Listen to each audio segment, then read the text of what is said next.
Pernahkah kita merasa kosong? Merasa setiap apa yang kita kerjakan itu tidak ada gunanya. Kita bosan, lalu berhenti dan meninggalkan pekerjaan itu.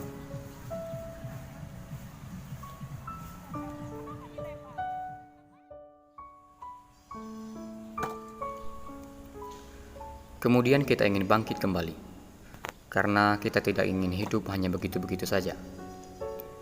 Lalu kita mengerjakan sesuatu yang berbeda dari sebelumnya. Tetapi kegagalan-kegagalan kecil mulai menghampiri kita, dan akhirnya kita menyerah. Kita kalah dengan keadaan.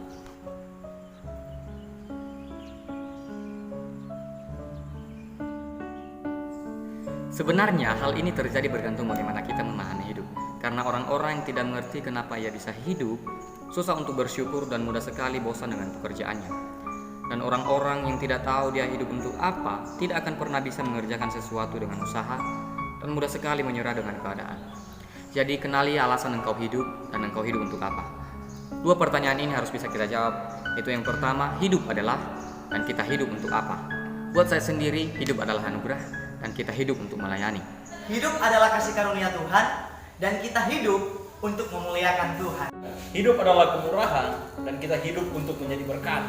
Hidup adalah kesempatan dan kita hidup untuk membangun. Hidup adalah kesempatan dan hidup untuk bekerja. Hidup adalah kasih dan kita hidup untuk mengampuni. Hidup adalah mukjizat, kita hidup untuk jadi teladan. Hidup adalah kasih dan hidup untuk mengasihi. Hidup adalah pilihan dan kita hidup untuk berusaha. Hidup adalah anugerah terindah dan kita hidup untuk berdamai. Hidup adalah proses dan kita hidup untuk berjuang. Hidup adalah Kristus dan kita hidup hanya untuk menyenangkan Tuhan.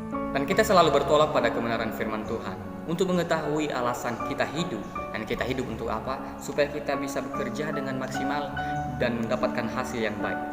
Kita sama-sama buka firman Tuhan dalam 1 Korintus pasal 15 ayat yang ke-10 bagian A. Saya akan membacakannya. Begini bunyi firman Tuhan.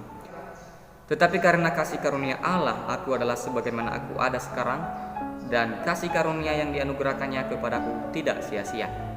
Dengan jelas firman Tuhan berkata bahwa oleh karena kasih karunia Allah lah kita bisa ada. Jadi alasan kita hidup yang sesungguhnya ialah karena anugerah Tuhan. Yaitu lewat apa? Yaitu lewat kematian Yesus di kayu salib untuk menebus dosa-dosa saya dan saudara, dan dia kembali hidup untuk saya dan saudara. Dan kita juga membuka dalam 1 Yohanes pasal yang kedua ayat yang ketiga untuk mengetahui kita hidup untuk apa. Saya akan membacakannya. Begini bunyi firman Tuhan. Dan inilah tandanya bahwa kita mengenal Allah, yaitu jikalau kita menuruti perintah-perintahnya. Berbicara perintah-perintah Allah, itu sungguh banyak saudara.